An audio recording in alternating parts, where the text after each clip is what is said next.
안녕하세요, 조야TV입니다. 오늘은 죽음의 그림자가 들이온 인물들이라는 영상입니다. 영상 바로 시작합니다. 많은 분들이 아시겠지만 오다스는 캐릭터를 죽이지 않는 특유의 평화적인 성격으로 유명합니다. 이는 어린 시절 하찮은 개미도 죽이면 안 된다는 할머니의 교육이 컸다고 하죠.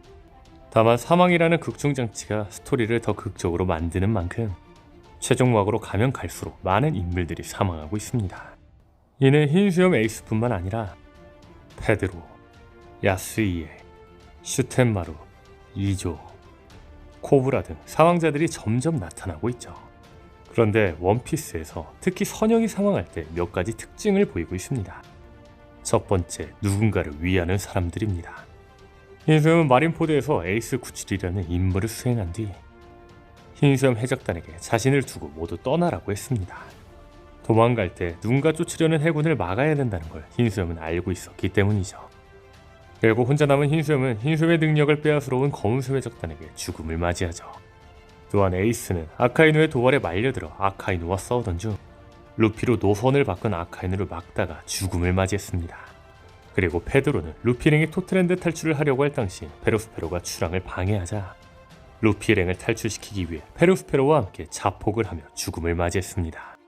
그리고 야스이에는 키네몬 일당이 도모하고 있는 반란 계획의 물거품이 되려고 하자 반란의 표식은 자신이 꾸민 거짓 그림이라며 오로치를 농락 후 처형당했습니다. 결국 야스이의 묘후 덕에 반란 계획은 무사히 실행할 수 있었죠. 그리고 슈텐마루는 아카자의 사무라이들과 함께 자폭하려던 가짜 오뎅을 홀로 붙잡고 뛰어내려 사무라이들을 구해내고 죽었으며 이조는 밀짚모자 일당을 해코지하려는 CP0를 끝까지 막아내며 죽음을 맞이했습니다. 그리고 코브라는 이무의 공격을 막은 뒤 홀로 오로성을 막으며 사부를 탈출시키며 죽었죠. 사망한 선역의 두 번째 특징, 신념입니다. 이는 앞선 첫 번째 이유와 연관이 될 수 있다 생각하는데 원피스 극 중에서 누군가 죽는다면 그 사람은 그 의지를 이어줄 수 있는 사람을 위해 죽었습니다. 이는 자신의 신념을 위해 죽은 거나 다름없는 거죠.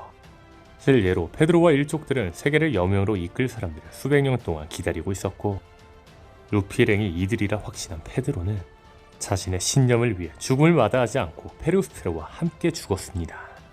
또한 야스이에는 카이도와 오로치에게 억울하게 죽은 오뎅의 뜻을 이으려는 신념을 가지고 있었고 반역이 물거품되려 하자 이를 속이기 위해 자신이 희생을 당하며 처형을 당했죠. 그리고 코브라는 이모와 이야기를 하며 세계 정부의 악을 확신했고 악을 막기 위해 사보에게 자신의 의지를 전달한 채 죽었습니다. 죽은 자들의 세 번째 특징은 스토리 전개입니다. 원래 누군가를 잘 죽이지 않는 오다스미 누군가를 죽인다는 건 매우 큰 일입니다. 다만 오다스미 힘들게 만든 상황인 만큼 이 상황은 엄청난 여파를 가져오죠. 예를 들어 흰수염이 죽음으로써 흰수염의 시대 붕괴와 함께 나온 스토리, 그리고 디치가 흔들흔들 열매를 먹는 스토리가 만들어졌죠.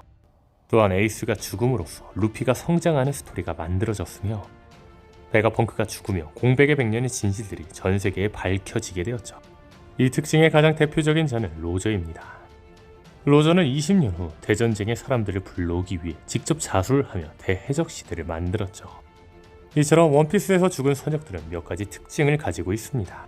이를 통해 알 수 있는 건 원피스의 선역 중 강한 신념을 가지고 있으며 이제가 죽음으로써 어떤 스토리를 만들어낼 수 있는 자는 누군가를 위해 죽는 스토리가 나올 수 있다는 겁니다. 이 이야기를 함으로써 여러분들도 떠오르는 캐릭터들이 있을 겁니다. 그 캐릭터들을 하나하나 이야기해보겠습니다. 첫 번째는 샹크스입니다. 현재 샹크스는 원피스에서 가장 의미가 있는 의지를 갖고 행동하고 있는 것처럼 보입니다. 물론 그 의지가 무엇인지는 밝혀지지 않았지만 분명한 건 샹크스는 그 누구도 몰랐던 고무고무 열매의 중요성을 알았고 세계 정부를 습격해 고무고무 열매를 빼앗았습니다.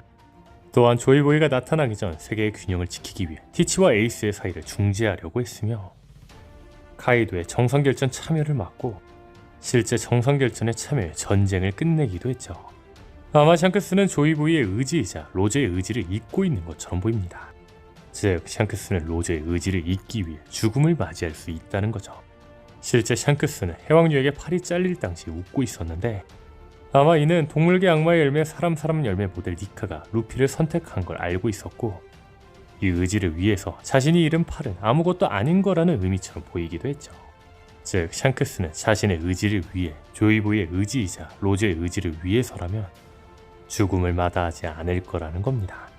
분명한 건 현재 주인공 루피의 적은 티치가 될 텐데 샹크스와 티치도 대결 플래그가 있는 만큼 클리셰상 샹크스는 티치에게 패배할 확률이 큰데 이 과정에서 샹크스가 죽을지도 모르죠.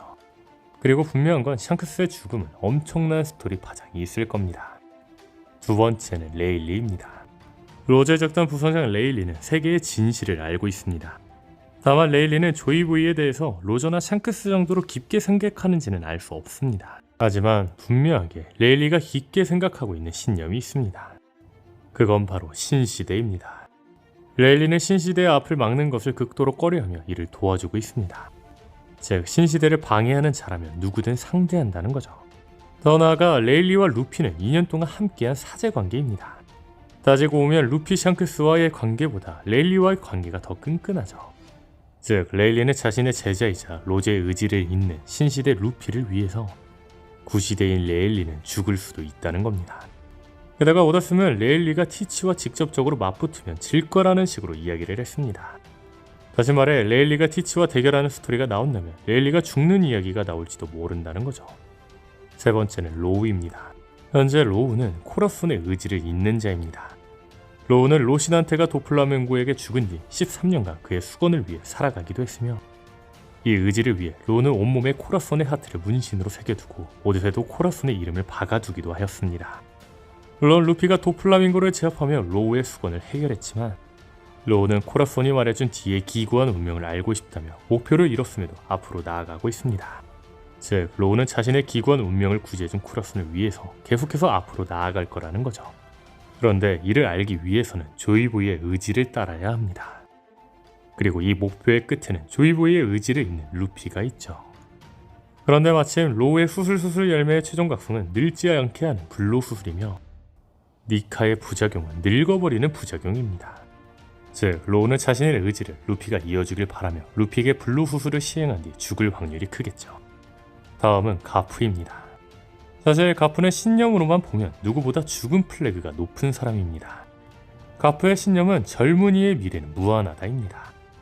더 나아가 늙은이는 젊은이를 위해서 죽어도 된다이죠. 이 의지를 실현하기 위해서 흰섬이 에이스를 구하고 홀로 남은 것처럼 가프는 코비를 구출하고 홀로 하치노스에 남았습니다. 물론 가프가 죽었다고 나온 것도 아닌 연락이 안 된다고만 한 만큼 현재 가프는 죽지 않았을 확률이 매우 큽니다. 그런데 만약 가프가 살아있다면 이제 가프가 죽는 상황은 안 나올 거로 보입니다. 가프는 죽을지도 모르는 스토리가 이미 나왔는데 또 똑같은 상황이 나오기에는 애매한 만큼 가프의 신념을 보자면 죽을 확률이 매우 높지만 상황으로만 보자면 죽지는 않을 거로 보이네요. 다음은 키자로입니다. 사실 키자로의 신념은 크게 없었습니다. 키자로의 가치관 애매한 정의답게 키자로는 행동 역시 항상 애매하게 했었습니다. 다만 키자로의 가치관은 에그헤드 사건 이후로 완전히 바뀐 걸로 보입니다. 키자로는 절친한 친구인 베가펑크를 세계정부의 타당성 없는 지시로 죽였습니다. 그리고 마음이 아프다며 평소처럼 애매하게 일한 게 아닌 극단적으로 움직이지 않았죠. 심지어 원수 아카이누에게 극단적으로 항명하기까지 했습니다. 아마 이러한 행적으로 보아 키자로는 베가펑크의 의지를 따를 확률이 큽니다. 즉 베가펑크가 세계에 퍼뜨린 조이부의 의지를 따를 확률이 크다는 거죠. 게다가 베가펑크가 죽으며 극단적으로 감정이 치우친 만큼 키자로는 조이부의 의지이자 베가펑크의 의지를 이으며 극단적으로 죽을 확률이 생겼죠. 마지막은 카이도와 킹. 카이도의 수와 킹은 조이부의 의지를 누구보다 잊고 싶어하던 자입니다. 세계 정부의 박해를 받던 루나리아족인 만큼 누구보다 신념이 강하겠죠. 아마 이런 킹이라면 조이부의 의지를 위해 희생할지도 모릅니다. 그렇다면 여기서 주목할 건 카이도와 킹의 관계입니다. 카이도와 킹은 함께 세계정부의 실험체에 있다가 함께 탈출한 형제 같은 사이입니다. 그리고 카이도의 신념은 조이보이의 의지가 아니지만 카이도가 바라던 자유와 평등의 세상은 조이보이가 바라던 세상과 같았습니다. 즉 카이도가 바라던 세상은 자신의 형제 킹이 바라던 조이보이의 의지를 잇는 거라는 겁니다. 그런데 카이도는 죽음은 인간의 완성이라는 의지를 가지고 있습니다. 분명한 건 오다스의 의지를 매우 중요하게 생각하는데 현재 카이도는 죽지 않은 걸로 추정됩니다. 즉 주 카이도의 죽음은 원피스에서 아주 중요하게 쓰일 텐데 아마 카이도는 자신의 형제 킹을 위해 자신의 목표를 위해 조이부의 의지를 이으며 죽고 죽음으로 자신을 완성시키며 킹과 자신의 꿈을 이루지 않을까요? 과연 다음에 사망할 캐릭터는 누구일까요? 오늘 영상은 여기까지입니다. 시청해주셔서 감사합니다.